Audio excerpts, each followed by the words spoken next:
આગામી 16 ફેબ્રુઆરીએ યોજાઈ રહેલી રાપર નગરપાલિકાની સ્થાનિક સ્વરાજ્યની ચૂંટણી માટે વહીવટીતંત્ર દ્વારા તૈયારી શરૂ કરવા માટે ધમધમાટ શરૂ કરવામાં આવી રહી છે।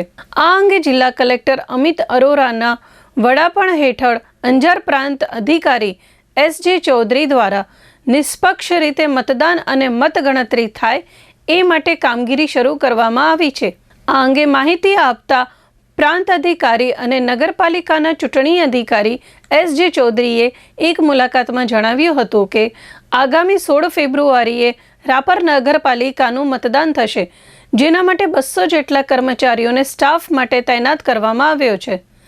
મતદાન 26 બૂથ પર કરવામાં આવશે, જેમાં 5 સંવેદનશીલ બૂથો પર કડક વ્યવસ્થા ગોઠવવામાં આવશે।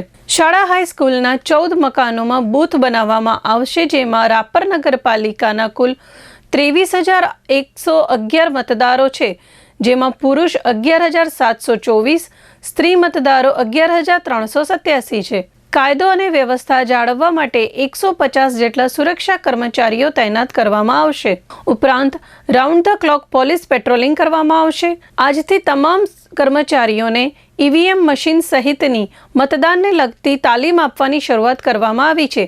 આ માટે મામલતદાર એચ.બી. વાઘેલા, નાયબ મામલતદાર શિવાભાઈ રાજપૂત, મહેશ ઠક્કર, કે.સી. સુથાર, ચીફ ઓફિસર રવાજી જાડેજા, બી.આર. જાડેજા, એસ.બી. ધાસુરા, સંજય પટેલ, વિશાલ મહેશ્વરી, મહેશ સુથાર, મેહુલ દવે, પુરુષોત્તમભાઈ ચાવડા, વિજય જાની સહિતના કર્મચારીઓ દ્વારા જુદી જુદી કામગીરી કરી વહીવટી તંત્ર દ્વારા નગરપાલિકાની ચૂંટણી માટે ધમધમાટ શરૂ કરી દીધો છે।